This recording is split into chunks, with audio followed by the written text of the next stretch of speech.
The song, basically, we started making the track with like a rough guitar, just him playing down, and then we also had I put together some programming. Redid the programming a little bit as we went, but we're just going to listen to a little bit of it because it's kind of non-standard.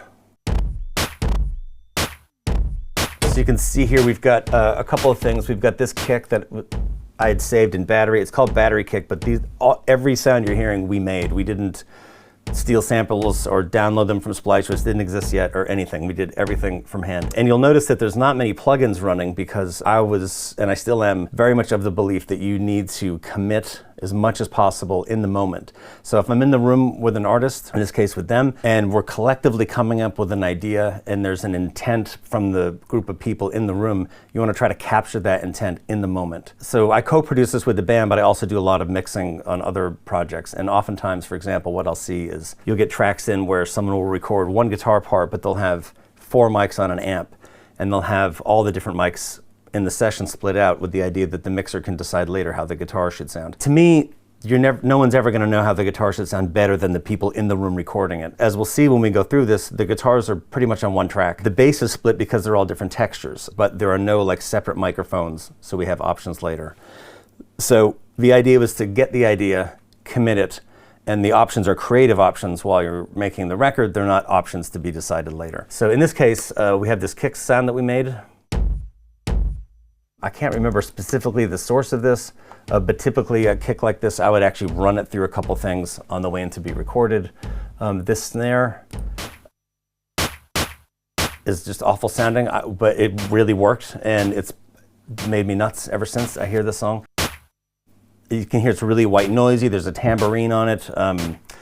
At the time, there was I had a couple boxes I was running everything through. This particular track is just called ARP kick.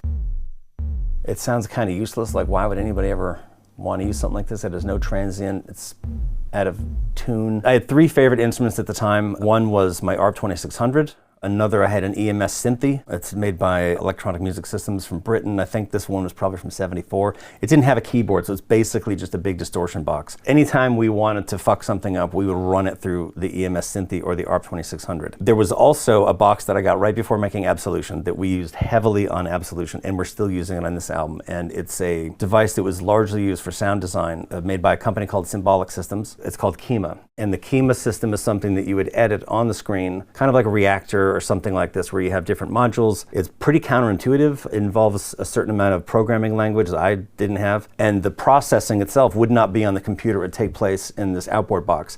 Symbolic System still exists. You can buy products from them that still make kind of these sounds. Now the boxes are much smaller. They're called Pacarana. The one that I had was larger, and it was called a Capybara. So the Capybara had an analog in and analog out. It was a digital processing box where all the processing took place. The converters in the Capybara have a very special sound, and we used to make jokes all the time because the Capybara in the Kima system sounded so hi-fi that it was very difficult to marry it with the band, because the band had any kind of rock band or something like that has kind of a dark sound to it, and the Kima systems is so clear that it was kind of a challenge sometimes, particularly in Absolution. By the time we got here, I would take the Kima systems and destroy it further with the EMS or the ARP 2600. So this ARP kick is probably something I just made in the 2600. The regular kick drum to give it a little more life and length to it. I also took, okay, so this track is called EMS Korg. It says EMS Korg Conservative. So I must have done several passes on this, and this was the conservative kick drum. But so I also had Korg MS-20, and the Korg MS-20 was going into the EMS. So the EMS is making that squelchy sound. If you listen, there's like that kind of squelch thing. The only synth that does that I've ever heard is the EMS. So we had that doubling the bass drum. So the kick sound is made up of these 3 elements here, the electronic kick sound.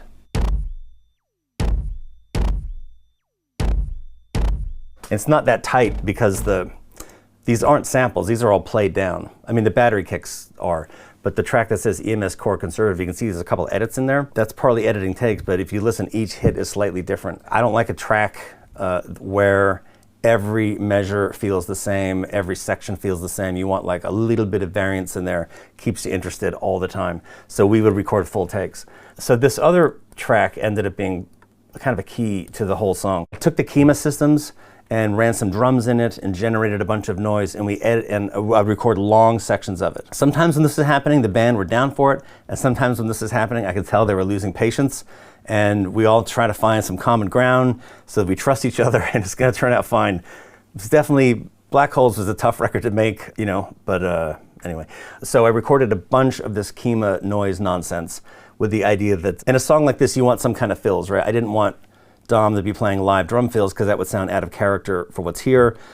I didn't want like breakbeat fills because that wouldn't make any sense. So what are you gonna do? You need some fills. So because I was really into this Kima systems, I generated a bunch of noise and then just chopped it up. So here's what the source would have sounded like.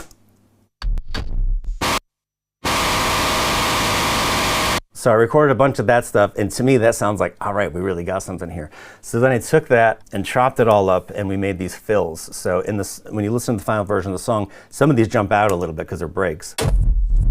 So this is kind of like a turnaround that happens every 4 bars or so. There's that, which is one of those backwards. More of this. I remember spending almost a whole afternoon chopping this up. Very, you know, this is, and each fill, most of these are kind of different. There's a few, okay, so it looks like what I did is at the end of the drum phrase, this one would repeat. That's pretty much the same every time. But then if there was a break on the end of the phrase, I would put in a different fill. Like that one. Looks like these two repeat, but generally the idea is the fills are, you know, sort of melodic noise, but they're not repeating, so they're the same every time. And if you look at the track here, you can see that it's not looped. There are repetitions within some of the phrases, but it's most of the fills are slightly different. So then the whole electronic beat, so you have this. The next thing we want to do on top of that is add some percussion. Now, one of the things these guys have always been great at is using non-standard percussion. And I'm always interested in that as well. I have a war on egg shaker. I have a war on them, hate them, don't know why. Anyway, one of the things we did here is instead of using a normal shaker, this is,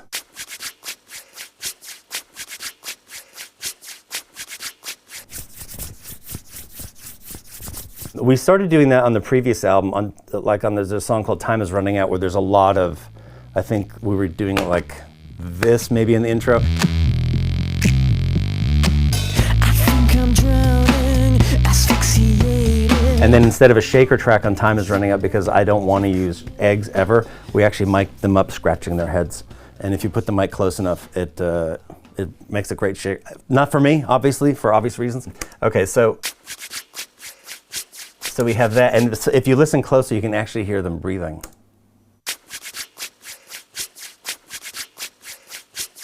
So that's kind of a key part to the whole track. It's right from the beginning, and it's mixed pretty loud in the final version. And then I added programmed a hat and battery to give it a little bit of a point. That's Dom playing an offbeat hi-hat with a little open hat. So anyway, the whole percussion package sounds like this. So you've got this in the intro. And then it kind of builds up a little here. And then in the chorus, that sounds like a cabasa that Dom played. Okay, so then you have that. If you put that with the programmed drums, you've got there's something there. There's something kind of weird. That's kind of good. Let's just check that with the guitar just for a second. So like the guitar, basically kind of a simple guitar that it would have started with is something like this. So at this point, this is sort of what the song, where we're going with it. So we knew we had a basic kind of weird vibe that sounded kind of handmade and off-kilter.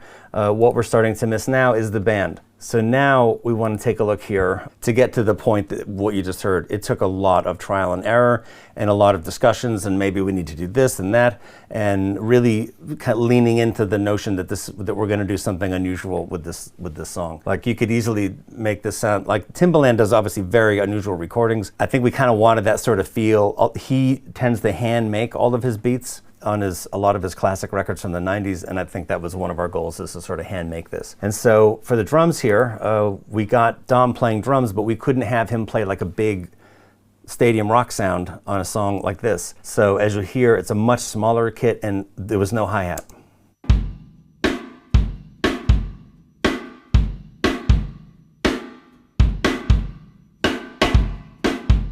So he's basically playing the same part that the drum machine is playing with no hi-hat. The drums, the snare's tuned quite high, so it fits in. The room that you're hearing is I'm pretty sure it's the live room at Miraval. We did record drums in a few other studios, but I think we did a lot of them there. And so if you go through, have a quick look at the multi-track, close mic on the kick. The snare's very small, very dry. This says overheads, but it sounds like a reverb mic, so who knows what the idea was behind that. There's a hat microphone, which obviously we didn't use. And then here's a much drier room sound, and then here's this is the drum room I ran through a Sans amp to get some more grit to it. And so at this point, so what we've got is the kit, the synth kick, and the percussion.